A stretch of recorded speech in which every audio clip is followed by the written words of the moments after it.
impeachment proceedings ang pwedeng i-initiate sa isang opisyal ng gobyerno at hindi po pwede ang 2 beses sa loob ng 1 taon. 4 na beses po ang ginawa nila. At kunwari, in-archive po yung 3 para lamang palitawin na 1 lang ang nabuhay.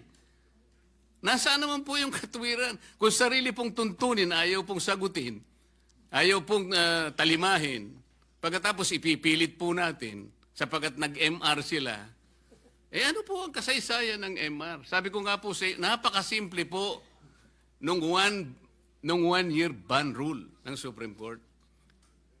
And the Supreme Court is not even obligated and expected to conduct a microscopic, a forensic and scientific scrutiny of this provision where the pertinent language and the relevant meaning is as clear as daylight, Mr. President. Ano po yung gagawin? Hihintayin po ba natin kung ano ang magiging kalalabasan po ng MR na sa akin pong palagay, hindi po speculation, sabi ko nga po. Unanimous decision and bank decision ab initio unconstitutional, violative of due process, immediately executory. Sino po kaya kahit isa man lang na miyembro ng Korte Suprema ang magtatangka na i-reverse niya yung sarili niya? Yun po yung speculation dito. Ngayon, nakikinig po ang taong bayan, Mr. President. Nakadepende po bang action natin? Doon po ba nakahang ang gagawin natin sa isang motion for reconsideration na sa aking palagay, matibay po ang aking palagay sapagkat this is borne out by my experience of more than 20 years of legal practice, Mr. President. Yang ibig lang sabihin nung immediately executory, sige, pwede kang mag-file ng MR. But you are wishing for the moon. Sumusuntok ka sa hangin. Yun po ba ang basihan natin? Kaya hindi tayo makapag-desisyon, Mr. President? Sana mayroong mas matibay sanang desisyon. Meron sanang mas matibay na katuwiran. Hindi yung pong nakasalig po sa hangin. Nakasalig po kung puputok ang bulkan o hindi. Hindi po yata gano'n ang gawain ng Senado, Mr. President. Tinangka ko na nga pong i-amend. Kung ayaw po ninyo yung motion to dismiss any other language that will put to rest this issue in obedience and in complete respect to the last word of the Supreme Court, it being immediately executory, Mr. President. What is the pleasure of Senator Aquino? I saw him raising his hand earlier.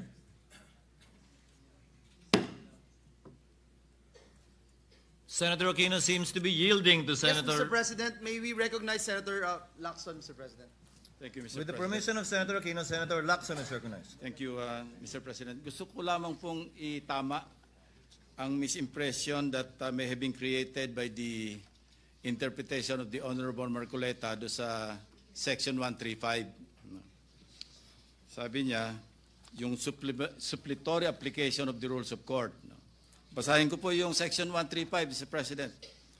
If there is no rule applicable to a specific case, the presidents of the Legislative Department of the Philippines shall be resorted to. And as supplement to this, the rules contained in Jefferson's Manual, Riddick's Precedents and Practices and Hinds Precedents. Wala naman po ako nakita doon sa enumeration na rules of court. Di ba po sabi ng mga abogado, di ba yung expressio unius est exclusio alterius. What is expressly included excludes all others. So wala naman pong rules of court. Kaya gusto ko pong itama yung medyo hilaw pong interpretation ng ating Honorable Marcoleta. Maraming salamat po, Mr. President. Noted. Mr. President, may we recognize Senator Bam Aquino has been waiting for his turn to interpolate the gentleman from Tarlac. Senator So Aquino moves, is recognized and may proceed. Maraming Since the salamat. gentleman allow it. Maraming salamat, Mr. President. This is a manifestation, not an interpolation, Mr. President. At kanina pa ako nakikinig. The gentleman may proceed. Marami po sa mga puntong nabanggit na ng mga kapwa nating senador ay sumasang-ayon po tayo at tama, no? Napag-usapan na po ang independence ng Senado, kung gaano kahalaga ang papel na ginagampanan natin sa ating bansa, sa checks and balances ng ating gobyerno. At alam rin naman po ng mga kasama natin na sa caucus, sinabi ko rin po na ang posisyon ko ay dapat mag-convene ang impeachment court at doon magdesisyon kung ano ang mga susunod na hakbang pagdating po sa impeachment case. No? That's known to everyone. I've said that in the media.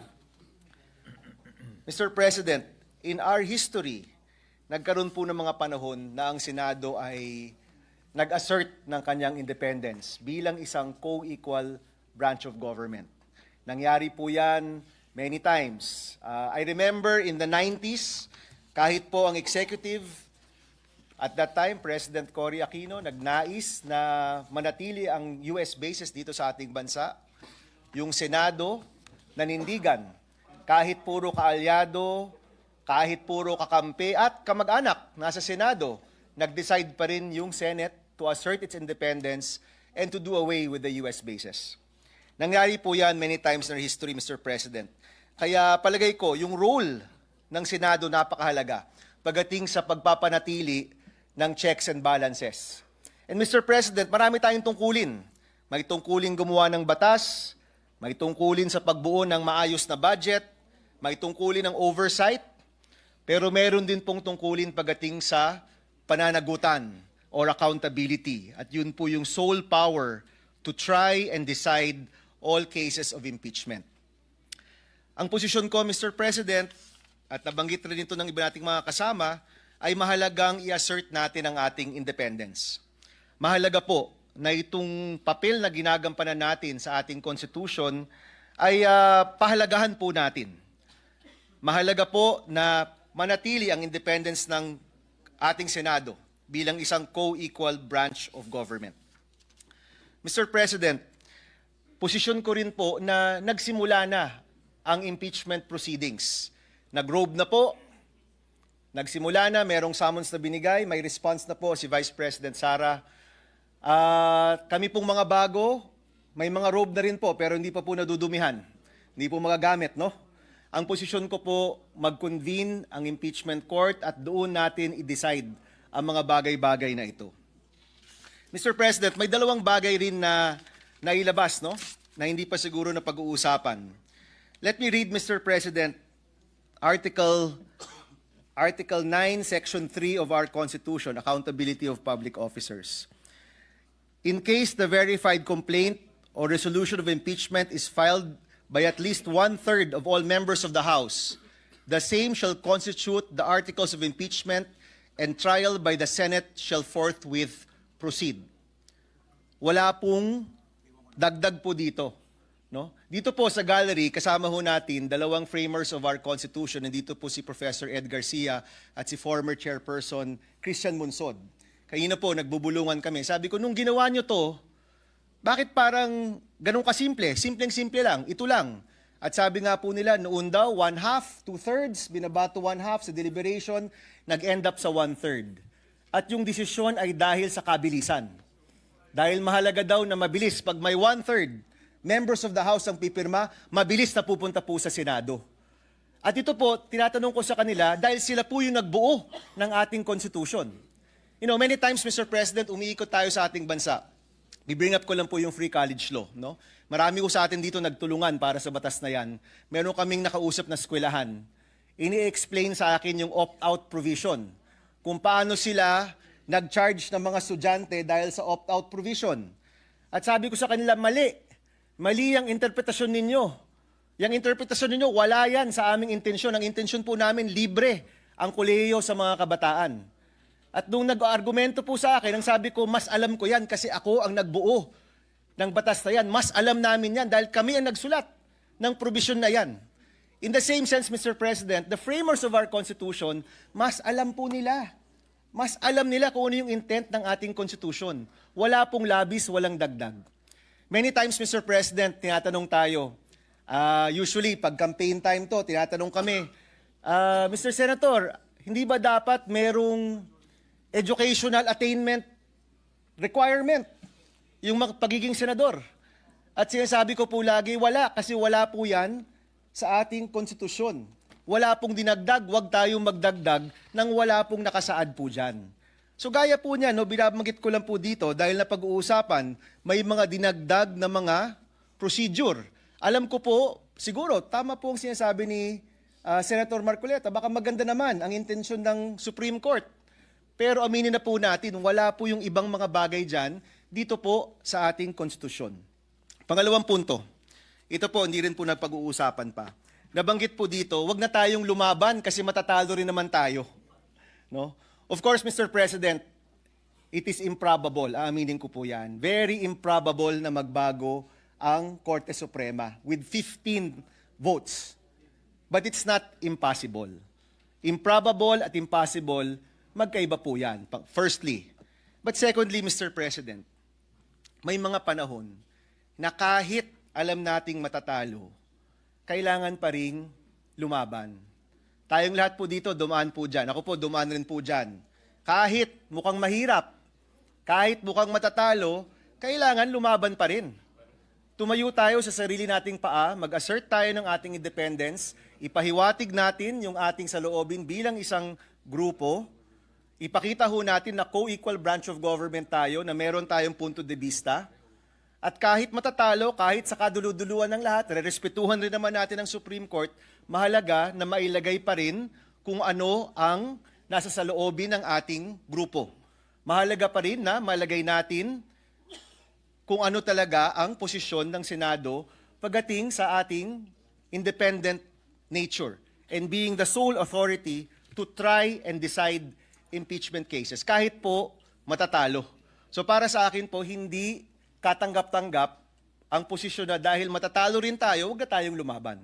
Paminsan-minsan po mahalaga na ilagay naman natin ang ating posisyon kahit alam po natin na hindi pabor sa atin ang mga bagay-bagay. Thank you, Mr. President, and we'd like to thank Senator Marcoleta for his time. Thank you, Senator Aquino. Noted and entered into the records. Senator Marcoleta. Mr. President, I thank Senator Bam for his manifestation. Totoo nga po na yung binasa niya sa Article 11, Section 3, Paragraph 4, na sinasabi nga naman, in case the verified complaint or resolution of impeachment is filed by at least one-third of all the members of the House, the same shall constitute the articles of impeachment and trial by the Senate shall forthwith proceed. Ngunit, Mr. President, this cannot be applied in isolation of Paragraph 8 na nandito rin po sa the same Section 3, Article 11. Ang sinasabi po sa Paragraph 8, the Congress shall promulgate its rules on impeachment to effectively carry out the purpose of this section. Kaya po ang sinusunod ng House dapat yung rules of procedures in impeachment proceedings. Pero kagaya po na sinabi ko, imbes na sundin po nila, sila po yung gumawa nun eh. Eh hindi naman po nila sinunod. Kaya po ang nangyari, pinagsabihin ng Korte Suprema, ganito ang pag-file. Nagbigay nga po ng guidelines. Pangalawa po, yung kanyang sinabi na nakapag-umpisa na po kayo eh. Kanina po kinwalify ko yun before I proceeded in my speech. Sabi ko po, the initial proceedings conducted by the Senate of the 19th Congress were not formally carried over into the Senate of the 20th Congress. Wala po talaga eh. I cannot recall, sabi ko nga, and there is no action taken by this chamber, Mr. President, sapagkat ang alam ko, all these proceedings were already deemed terminated at the expiration of the 19th Congress at noon of June 30, 2025. And they cannot be miraculously bring forth to life in this Congress where both of us now belong because this Congress is of different composition. Yun lamang po ang qualification doon, Mr. President. Quick rejoinder, Mr. President. Senator Aquino is recognized. Yes, Mr. President. Babanggitin ko lang po yung isang na banggit ni my co-gentleman from Tarlac, Senator Marcoleta. Mr. President, may Section 4, may Section 8. Di ba? Ito po ba'y meant to reflect each other or not? Maganda pong matanong yung mga framers of the Constitution.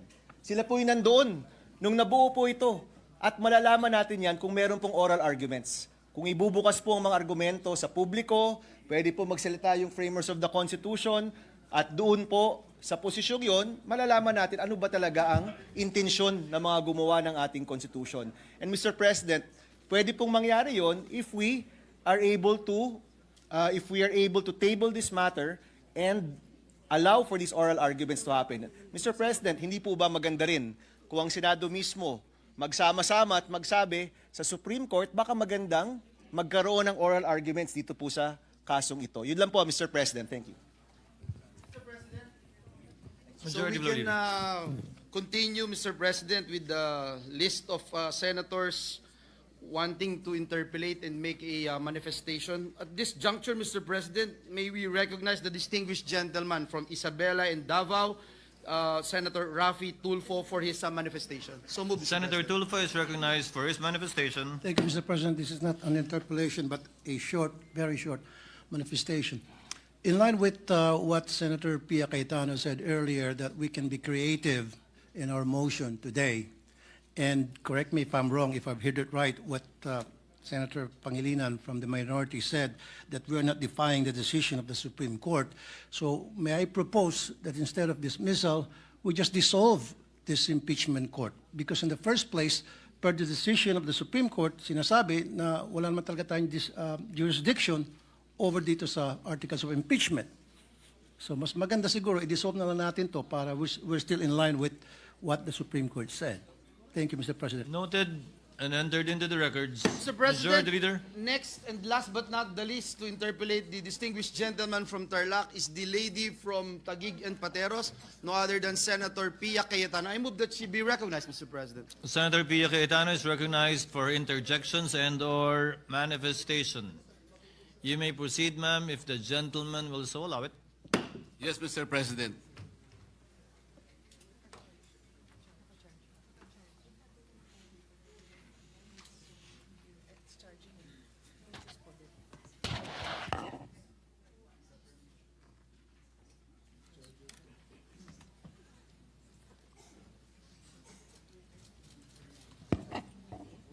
Thank you, Mr. President. With the permission of the proponent, Senator Marcoleta, I would like to Yes, Mr. President. make a few observations and then perhaps ask His Honor's opinion on these matters. Please. Thank you. So, Mr. President, I'm reading directly from the case Duterte versus House of Representatives. Page 95. It states, the subsequent filing of the articles of impeachment under Article 11, Section 3.4 against Vice President Sara Z. Duterte and its transmittal by the House of Representatives to the Senate of the 19th Congress is considered to be a separate and distinct mode of initiating the impeachment process. The articles of impeachment are declared barred by Article 11, Section 3.5 of the Constitution. Likewise, they are unconstitutional and are deemed null and void ab initio. Consequently, the Senate did not acquire jurisdiction to constitute itself into an impeachment court. This decision is immediately executory. It shall be deemed served on petitioner and released upon publication on the Supreme Court website and receipt of the parties of their digital copy in accordance with AM number 250516 SC, or the guidelines on the transition to electronic filing in the Supreme Court. So, I read this into the record, Mr. President, because I'd like to emphasize a few key phrases. The Senate did not acquire jurisdiction to constitute itself into an impeachment court. I'll start with that one, and then the second one is this decision is immediately executory. So, pag sinabing the Senate did not acquire jurisdiction to constitute itself into an impeachment court, and yet the fact remains that we did constitute ourselves into an impeachment court, then what are we supposed to do? Because the Supreme Court tells us that we did not acquire jurisdiction. As most lawyers, well, all lawyers should know, when the Supreme Court tells another body, usually it's the lower court or sometimes it's a government agency, and the case was by our accepted rules elevated to the Supreme Court, they tell them you have no jurisdiction. The only thing you do is, what do they call it? There's a term, you have residual powers. And those residual powers basically simply allow you to dispose of the case as per instructions of the Supreme Court. Is that the understanding of His Honor? Yes, Mr. President. Actually, residual powers apply also under Section 135. Yun po yung sinasabi ko kanina. Hindi ko po sinabi kanina na I am invoking that because the rules of court are there. Hindi po yun. Kasi legislative department po ang sinabi ko doon. Kasi wala pong applicable rules. Pwede po yun, ma'am, Mr. President. Kasi ang akin po, and I've tried all my life to be a dutiful citizen, and Alan knows I was a good daughter, a better daughter than he was a son, in terms of following our father's rules. Pag sinabing, hindi mo pwedeng gawin yan, wala kang karapatan na gawin yan, hindi ko gagawin yon. At kung ginawa ko yon, babawiin ko. Kasi nga sinabi sa akin na wala akong karapatan na gawin yon. So, yun ho ang iniintindi ko. I am one of 5, tama bang bilang ko, 5 lawyers here in the Senate. And I'm trying to do my job as a senator and as a lawyer. I am trying to listen carefully to our colleagues who have expressed their desire to constitute ourselves as an impeachment court. But I do not know how we can legally do that when the Supreme Court tells us we did not acquire jurisdiction to constitute ourselves into an impeachment court. We did not acquire it then, and we do not acquire it now. So how would we do that? And those of you who've worked with me know how hard I work to find a solution. I bend over backwards, I listen, I redraft everything para masaya tayong lahat. And of course, within the bounds of the law. How do we do that? How? Mr. President, I think the good senator already provided the answer. By using the Senate's residual power, kung titignan po niyo yung definition ng residual power, hindi po talaga nakasulat yung power per se. Ngunit inherent sa opisina yon, kaya tinawag pong residual power. Nung sabihin po ng Korte Suprema, this is immediately executory, wala pong ibang departamento, walang ibang opisina ang tinitingnan niya kundi tayo lamang. Kung hindi tayo gagalaw, wala pong iba na gagalaw. At mananatili pong nakahang ang isyong ito, Mr. President.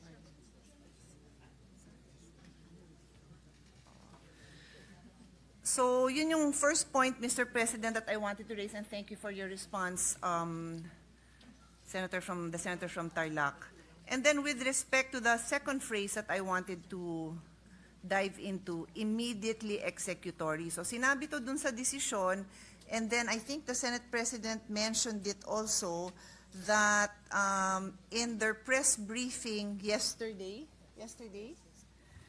yesterday, the Supreme Court stated that, to recall, on July 25, 2025, the Supreme Court granted a petition to dismiss the 4th impeachment complaint against Vice President Duterte. In a 13-02 decision with the justices present voting unanimously, and Associate Alfred Benjamin Kagiwa inhibiting, and Associate Justice Maria Filomena Singh on leave, the Supreme Court en banc ruled that the impeachment complaint was void for violating the 1-year ban and due process requirements. This decision is immediately executory. Inulit pa nila sa press briefing nila. So sa akin lang po, parang nahihirapan ako as a lawyer and a lawyer in the Senate to say that they did not intend it to be immediately executory, because they said this knowing that there already was a motion for recon, and knowing that we are going to have this discussion today because we made this date public, that on this day we will have this discussion. So, again, I'm trying hard to see how, other than disposing of the case using our residual powers following the instructions of the Supreme Court, we can further debate this issue. That is my dilemma, dear colleagues, Mr. President. May I offer an answer, Mr. President? Of course. Pasensya na po kayo kung gagamit po ako ng paghahalimbawa. Nung pong kayo po ay medyo bata-bata po, Madam Senator, meron pong lumigaw sigurado sa inyo. Yung Huwag na unang ho lumigaw natin sa inyo pasukin yung talagang diskusyon na yon. Hahaba ho ito, mas mahaba po sa debate ng impeachment. ganito po yun eh. Tinapat nyo talaga. Ayaw nyo magtagal pa yun eh. At tama naman po yung ginawa ninyo. Ipinakita nyo sa kanya, pinaramdam nyo sa kanya talagang wala siyang maasahan kaysa mapagod pa siya. Sino ho Pero ang yun? sabi niya sa inyo, ang sabi po niya sa inyo, pwede bang ako'y kahit papaano idadalaw-dalaw pa rin? Parang nag-MR. Nasa sayo yun, but that will not change my mind. Ganun din po yun eh. Ang Korte Suprema, sa ganitong, Mr. President, the very tenor of the decision, kahit na po sinabi niyang, oh sige, nasa sayo. Formality na lamang po yun, Mr. President. You are a trial lawyer too. Most of us here became trial lawyers. This is our experience. Huwag po nating pahirapan yun.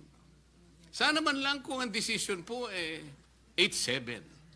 Yun po pwede nating pagtalunan po eh.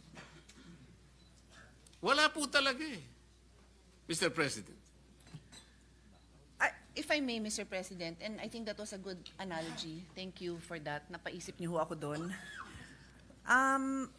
I think what's interesting with His Honor's analogy is there are people, there's the public, I don't know, millions of people would like to understand ano ba yung final na kasong yon, may evidence ba? And totoo yan, di ba? Hindi natin matatanggal yon. So in the same way, yung manliligaw na walang pag-asa, gusto din niyang malaman na ano ba yung chances, ano ba yung nangyari, bakit ba meron kang ganitong conclusion, can I convince you otherwise? I think that's what His Honor is trying to say. And I think the public really want to know. Let the record show na tawang-tawa po si Senator Bato sa likod. But we really want to know, sino ba namang may ayaw malaman kung merong isang public official na naakusahan ng katiwalian? Lahat po tayo interesado doon eh, whether mahal mo yung taong yon, whether galit ka sa taong yon, you want to know the truth.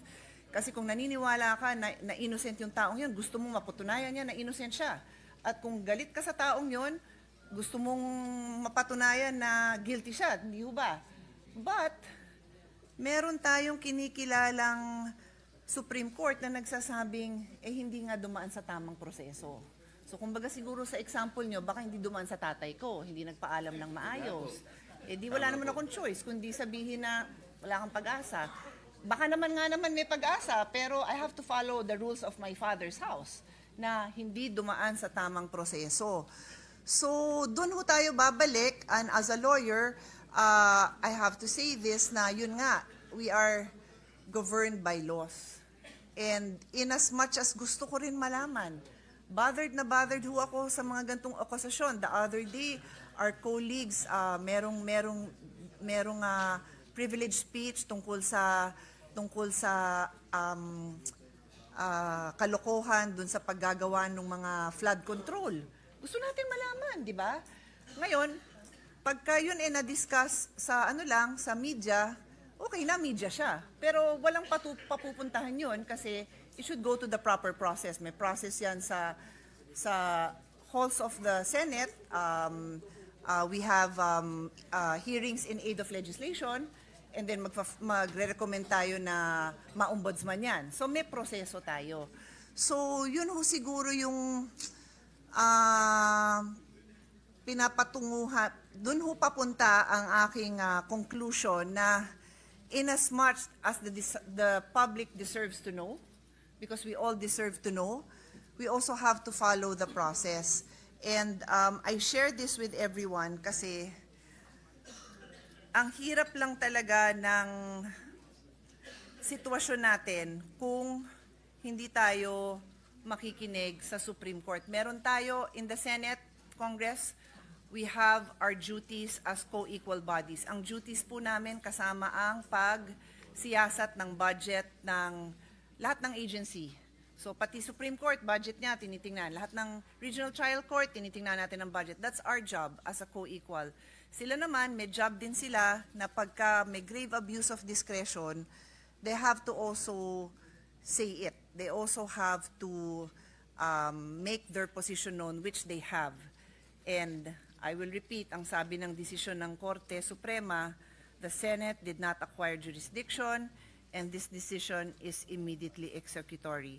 So, I'm happy to listen. I don't know kung may magsasalita pa, pero I shared my views on this in the hope na marinig ko din yung views ng proponent. Nakikinig po ako sa mga kasamahan natin para ma-enlighten din po ako. But I'm guided also by my practice as a lawyer and my duty as a lawyer to also, I can disagree with the court. Wala tayong problema doon. We know that we have that personal right to disagree with the court.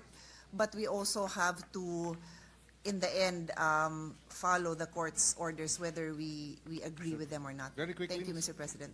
With the permission of Senators Marcoleta and... What is the pleasure of Senator Pangilinan? Just a quick interjection. The gentleman may proceed. Maybe to add to either the enlightenment or additional bewilderment of Senator Pia Cayetano. Yes, the Supreme Court ruled that we did not have jurisdiction. Yes, the Supreme Court ruled that it is immediately executory, but it makes you wonder why the Supreme Court did not issue a writ of injunction. So Did not, sorry, I didn't hear that. It makes did you not wonder issue- why.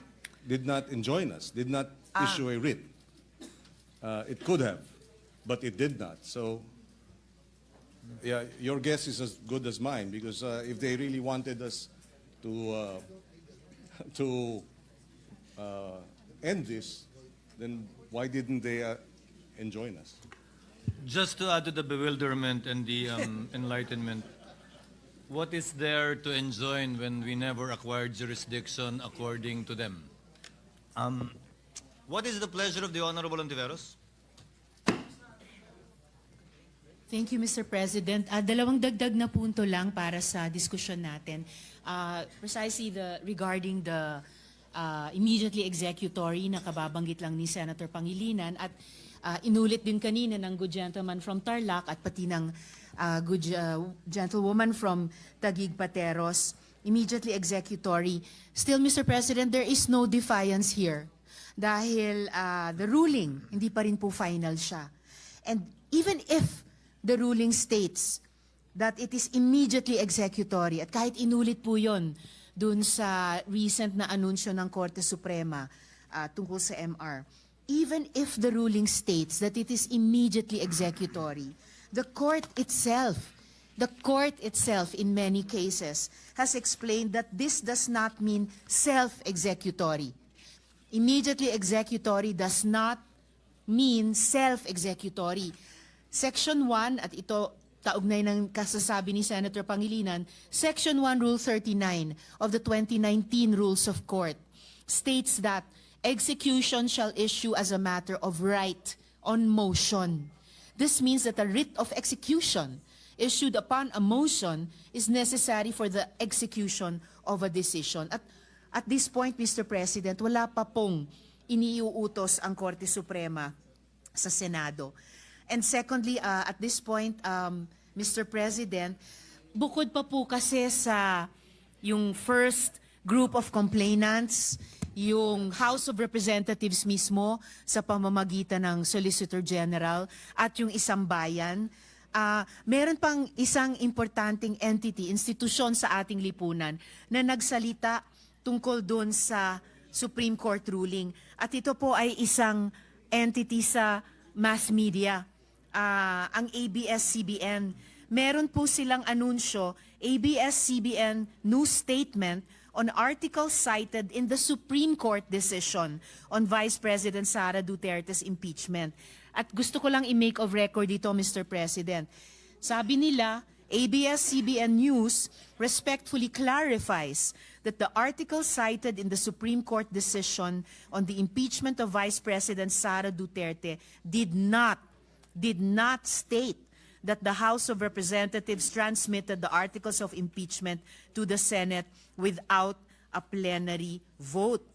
The ABS-CBN statement, Mr. President, calls into question the factual premises of the SC decision. Isa po ito sa binabanggit na numerous factual errors.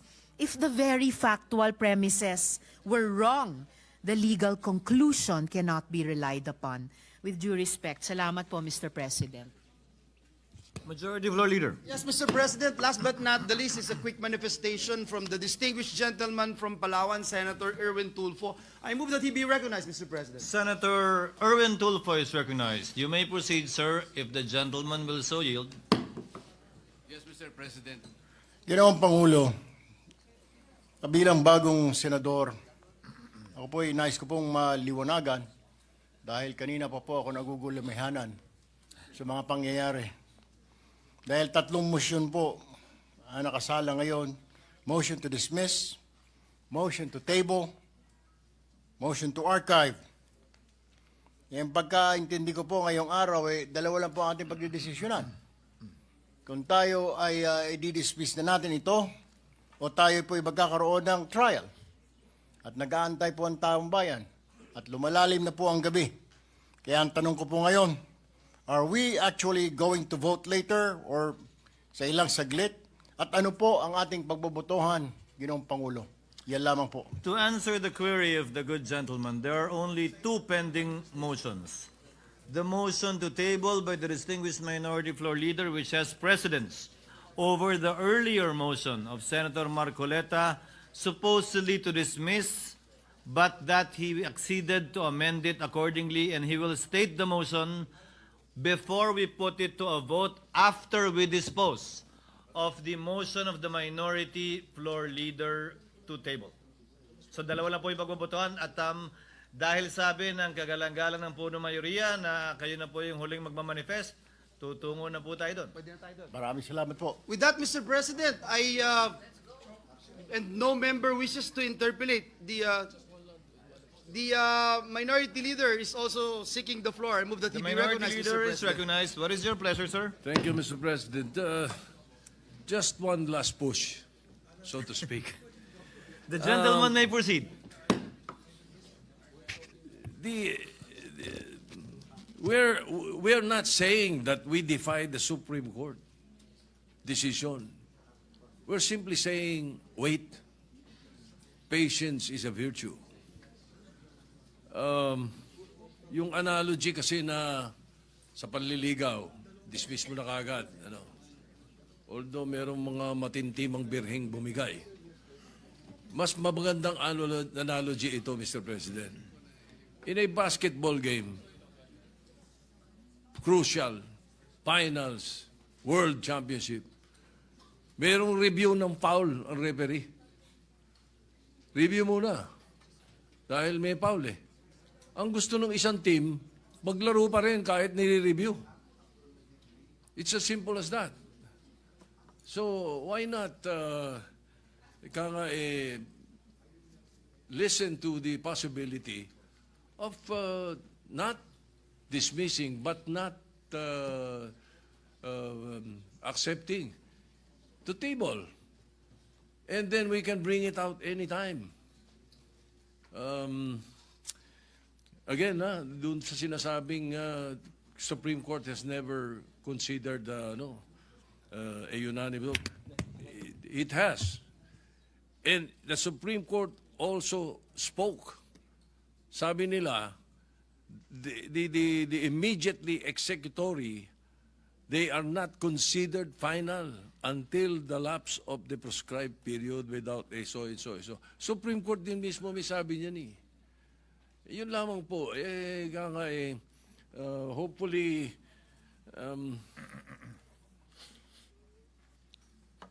kung speculation ang pinag-uusapan natin, stating that the Supreme Court will not reverse its unanimous decision is also speculative. So, pagbigyan natin to, Mr. President, tumusunod tayo, pero ilagay naman natin sa lugar. Medyo, ang Senado naman dapat itaas natin ang integridad, reputasyon. Hindi tayo, pag sinabi tumalon, tatalon. Pakinggan naman natin muna dahil maraming mali eh. Maraming error ang House. May error din yung Supreme Court decision, obviously. So you cannot right a wrong by another wrong. Thank you, Mr. President. Noted. Senator Allen. Mr. President. Mr. President, Mr. President, Yes, Mr. President, so I'm discussing with the minority leader, trying to pursue a wording that will articulate our collective intent of the Senate. May I just mention and have a few, maybe 2 minutes with what Senator Risa, the esteemed senator, said.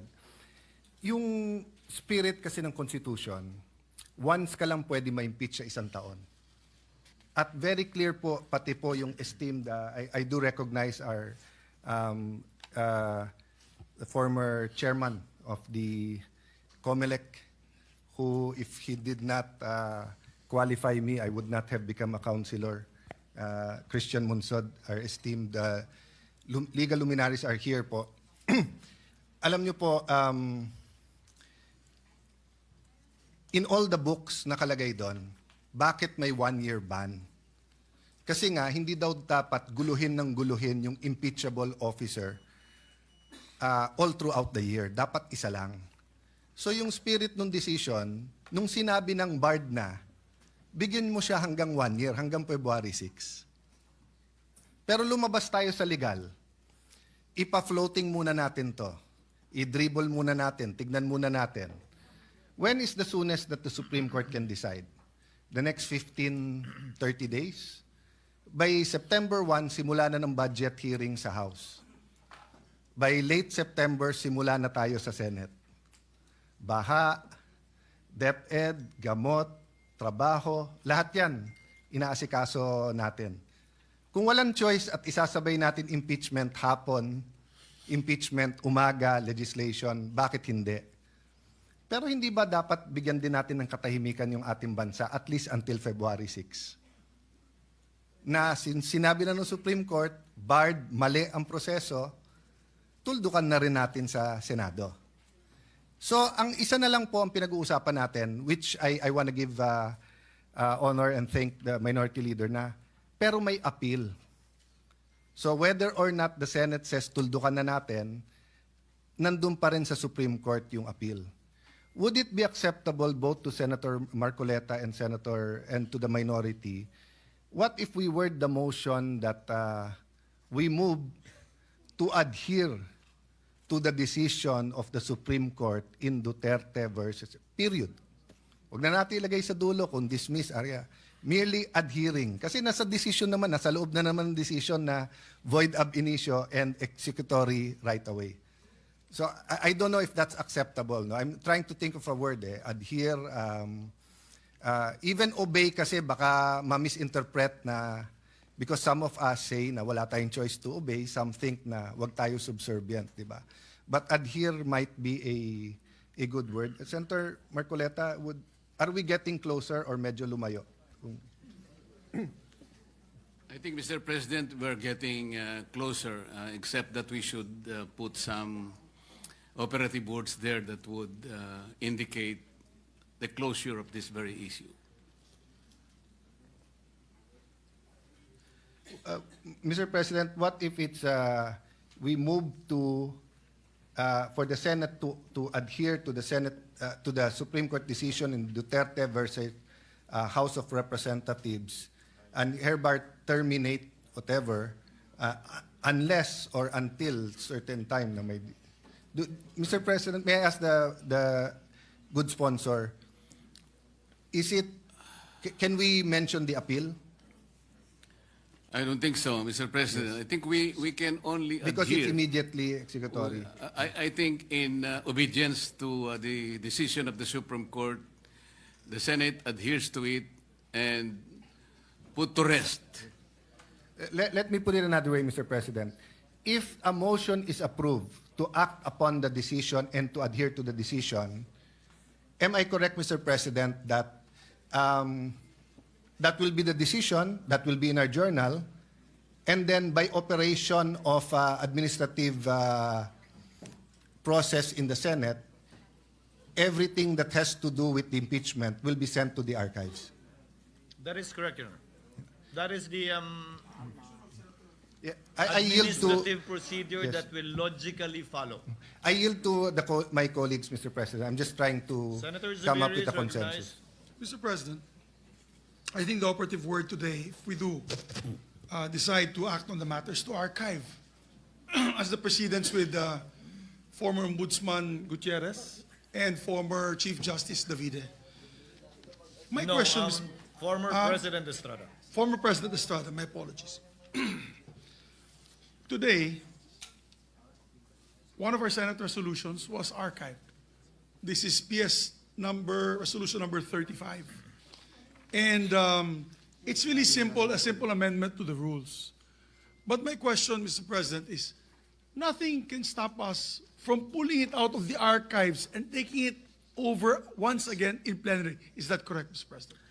That is correct, Your Honor. Besides, although the Supreme Court said that the Senate never acquired jurisdiction and that the articles of impeachment are void, null and void ab initio from the beginning, we cannot deny the fact that the articles of impeachment were in fact sent to the Senate, that the Senate convened and sent out certain orders and summons, and these are all part of the records. So it's but natural, although it was declared unconstitutional and that the Senate never acquired jurisdiction, for us to still include that as part of the records of the Senate, because it is part of the Senate's history.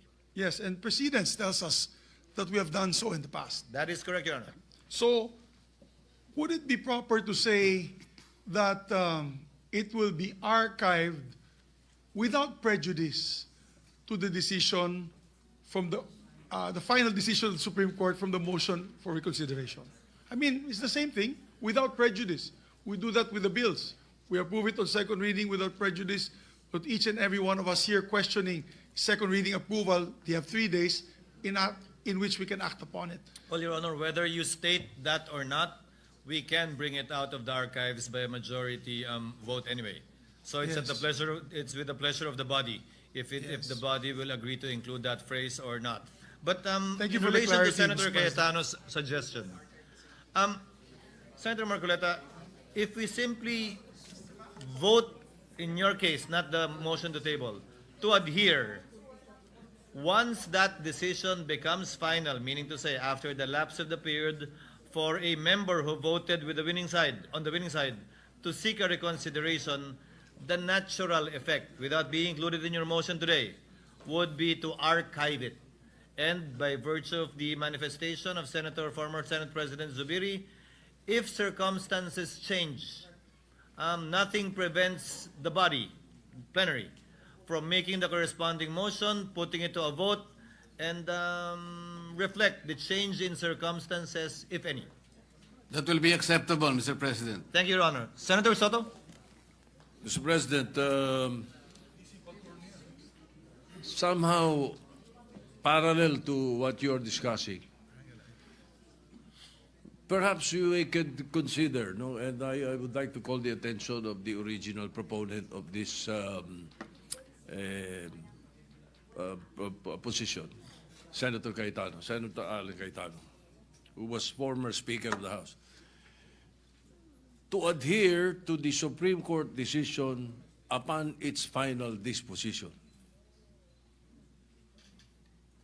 In meantime, table or archive upon whatever your pleasure would be. At least, maliwanag sa atin na upon its final disposition, na may motion for reconsideration. We're still giving that chance of a motion for reconsideration. If I may, Your Honor, if you will indulge me, if I may state the working motion, to adhere to the July 25, 2025 decision of the Supreme Court declaring the articles of impeachment null and void ab initio, and that the Senate did not acquire jurisdiction over the same. We can stop there. And then, as I said, after the vote becomes final, on Monday or Tuesday, if no one will seek a reconsideration, to archive it. If there is no change, then it remains in the archives and nothing needs to be done. If the Supreme Court reverses itself, however, possible or impossible that may be, then we will entertain a motion to bring it out of the archives. Bring it out of the archives and act accordingly again in obedience to the Supreme Court decision. So, Ang problema, Mr. President, when we say that the Senate has not acquired jurisdiction, masang-ayon tayo sa sinasabi ng Supreme Court decision nilang ito na maraming nagsasabi na hindi tama. Dahil tinawag nyo to ng June 9 nag-oath ang Senate President. Nag-oath yung iba ng June 10, nag-motion, nag-robe pa nga Hindi naman pwedeng pampelikula lang yun, pan-TV lang yung robe na yun. You convened. So hindi pwedeng sabihin ng Supreme Court that you never acquired jurisdiction. February 5, 4:15 p.m., the Senate President's Office and the Senate Secretariat received the articles of impeachment. I'm sorry, Minority Leader. Legally, when you say the Senate never acquired jurisdiction, it does not deny the fact that we convened. That is a totally different matter. It says that since the articles of impeachment violated the one-year ban, that we never supposedly acquired jurisdiction. Not that we never did when it was not yet barred by the Supreme Court. That factual situation still exists and is part of our records. As I said, that's why the better alternative is to archive it, because it was part of what actually happened, transpired, and it's part of the Senate's history. But having said that, without belaboring the point, if agreement cannot be reached, then we can proceed to dispose of the motion of Senator Soto, our distinguished minority floor leader, to lay the motion of Senator Marcoleta on the table, and depending on the outcome of that vote, should it not be favorable to the movant, then we proceed to act on the motion of Senator Marcoleta. If it is favorable to the movant, the distinguished minority floor leader, then there is no need to proceed with the motion of Senator Marcoleta. Senator Lacson. Mr. President, we have to determine first if Senator Marcoleta has legal standing in filing his motion to dismiss. He will amend this motion later. We will first decide on the motion. So to there's the table. amendment to the motion. Yes. And then let's hear his motion, Your Honor. Yes. Mr. President, the lady from Antique is seeking the floor. I move the TB Senator Legarda is recognized. What is your pleasure, ma'am? Thank you, Mr. President. It's been 3 hours and a half with the very enlightening discussions. I just wanted to clarify, and actually, may I convey that there is a sliver of a difference between the two motions, so I wanted to be clarified. The original motion to dismiss, I believe, has been amended based on the discussions to the motion to archive. Yes. And the motion to archive, in my understanding, based on all the explanations, would be without prejudice to the reopening of the possibility after the Supreme Court conveys its ruling on the motion for reconsideration. Yes. And therefore, in the possibility of the event that it reverses itself, then we would act accordingly. That is correct. Yes. On the other hand, there is a motion which takes precedence, and that has been the motion of the minority leader to lay on the table the motion. But when you see and interpret the amended motion of the original movement, Senator Marcoleta, and the minority leader's motion, it's similar because it lays on the table, or it somehow just postpones indefinitely until such time that the Supreme Court has decided on the motion for reconsideration. Is there any possibility that May I we can explain the agree so that we can amend it so that the body can actually vote as one? Because we are not putting it to a permanent halt, because we will be waiting anyway for the motion for reconsideration by the Supreme Court. Yes, Mr. The President, ruling on that. may I have Yes. 1 minute to explain the difference? I know that there is, Yeah. let me state, I know there is a difference. I was just trying to bridge Yes. the difference so that there is no need for a painful vote. Yes, I will just explain the yes. difference so that we know. Senator Cayetano is Yes. recognized with the permission Yes. of Senator Intulfo. Thank you. Mr. President, the reason why I want to explain the difference, para malaman natin bakit malapit pero malayo. Yes, okay. Because when you laid it on the table, ang ibig sabihin yan, buhay pa yung impeachment. Samantalang ang sinabi ng Supreme Court, immediately executory. So pag lay on the table, buhay pa yan, pero mamamatay yan paglabas ng MR. Pag in-archive mo, baliktad. Patay na yan. Kasi sinabi na ng Supreme Court, immediately executory. Void ab initio. Pero mabubuhay yan pag binuhay ng Supreme Court. Now, ang ibinigay na po ni Senator Marcoleta sa atin, pumayag na siyang tanggalin yung word na dismiss.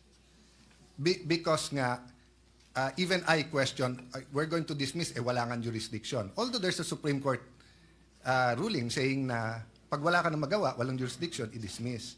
So the proposal, which is accepted by Senator Marcoleta, is that we adhere to the decision and then archive it.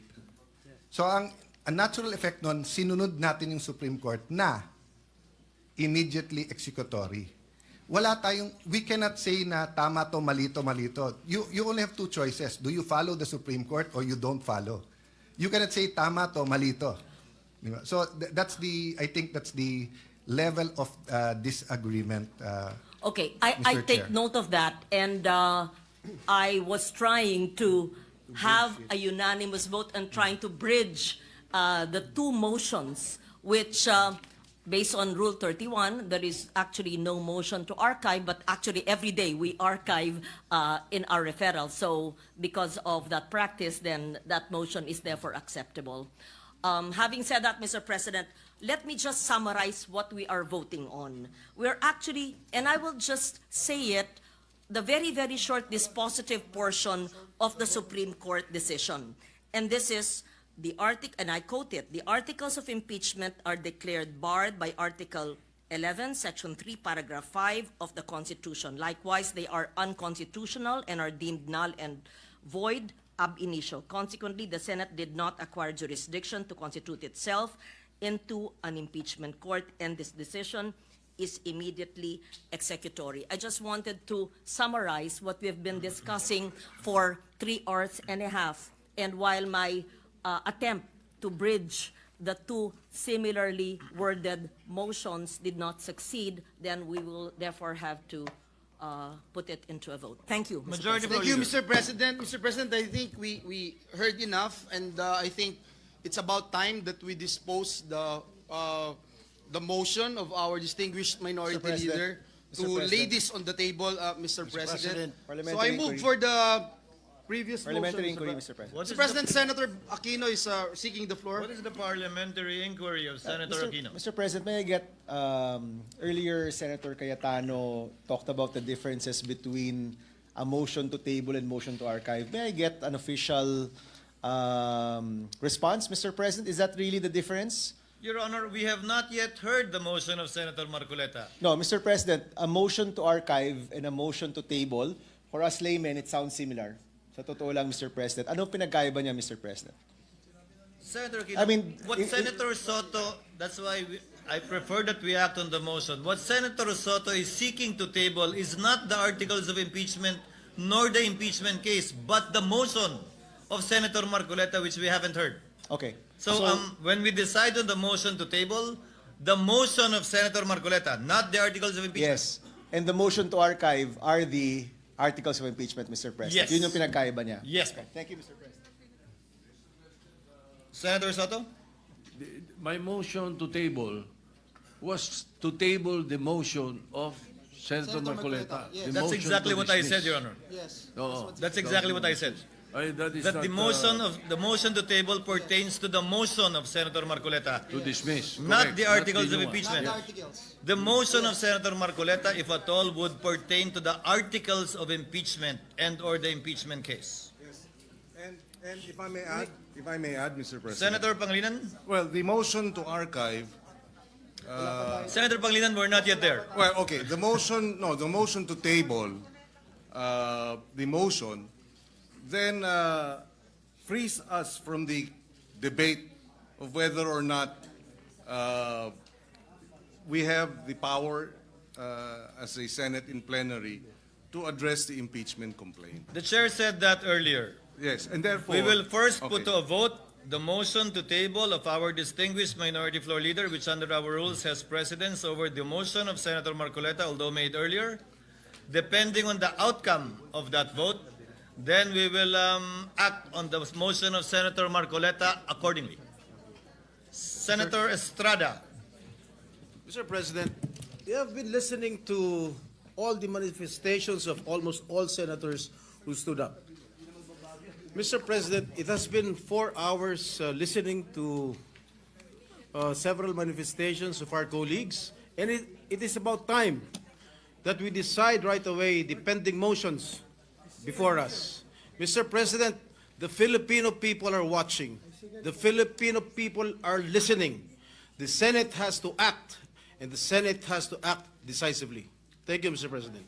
Thank you, Mr. President. I move for the previous motion, Mr. President.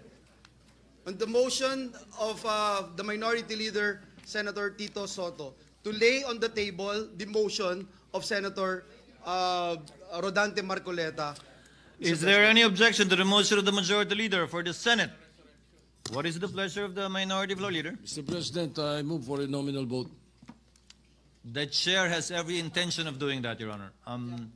There is a motion to vote on the motion of Senator Soto to lay on the table the motion of Senator Marcoleta pertaining to the articles of impeachment vis-a-vis and in light of the Supreme Court decision of July 25, 2025. To explain, a yes, affirmative, or aye vote supports the motion of the Honorable Minority Leader, and it therefore means that we will not act on the motion of Senator Marcoleta today. A nay vote, a no vote, means that the motion of Senator Marcoleta will not be laid on the table and that we will act and vote upon it today. Senator Lacson? Later on, we'll know the amendment. Senator Lacson, so that it's on the record, please. So you're only referring, Mr. President, to the motion to dismiss? No, motion to table. Just the motion to table. Just the motion to table, Your Honor, because we are not yet there.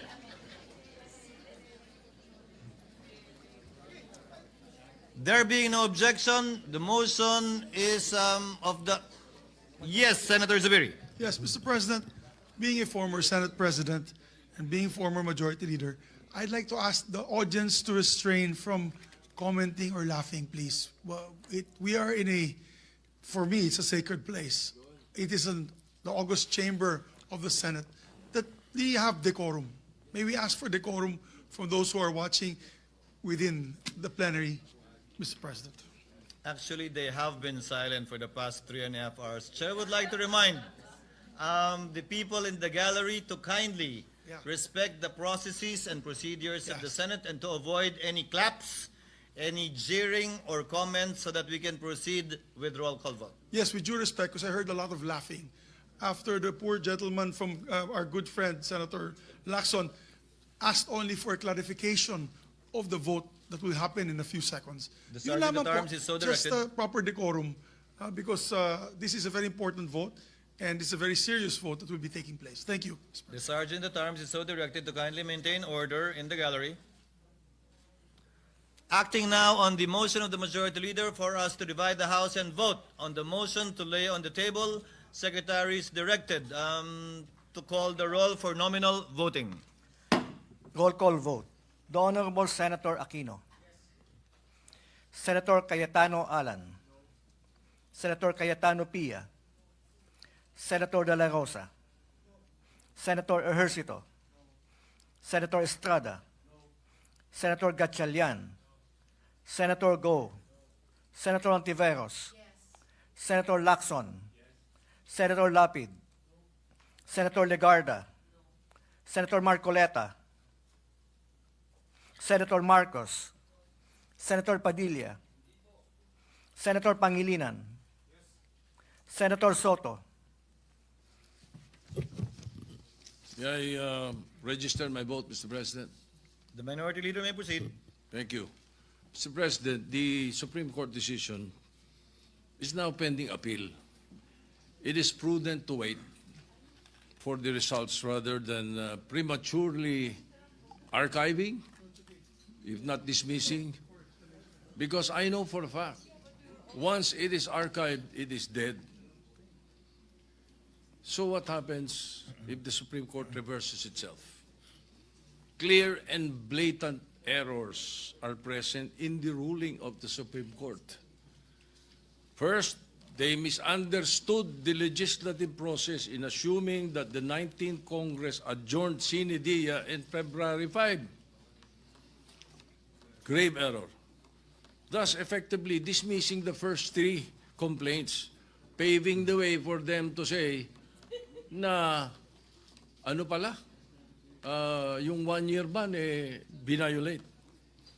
The archiving of the three complaints were done after the initiation of the fourth complaint. The 1 year ban did not set in.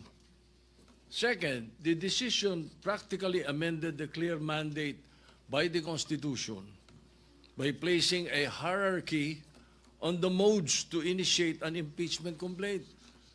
Parang wala na yung third option. Third, the Supreme Court retroactively applied the new definition to the present case in the violation of the doctrine of operative facts, thus voiding as well the impeachment proceedings of former President Estrada and Chief Justice Corona. They did not interpret the Constitution, Mr. President. They amended the Constitution. So lastly, the Supreme Court now has the chance to rectify these errors in its decision.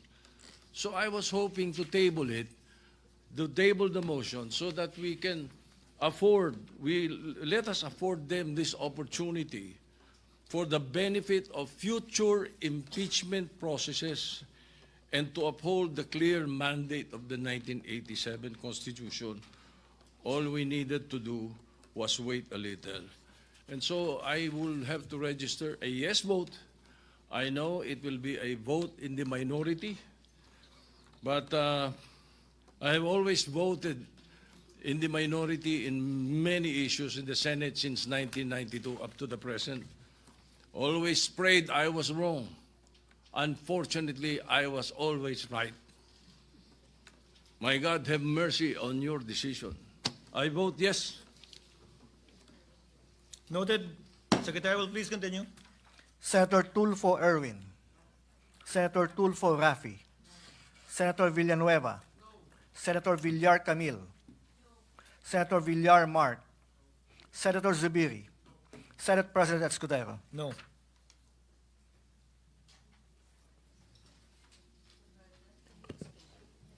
Pwedeng mag-explain ng boto. Before the explanations of vote, Chair would first like to make of record the result. With 5 affirmative votes, 19 negative votes, the motion to table the motion of Senator Marcoleta is lost. Lost. Soto. Sorry, Senator Soto is lost. No, he said the motion to table the motion of Senator Marcoleta is lost. Yes. Pati tuloy ako, nalito dito siya. Mr. President, Senator Villanueva. if I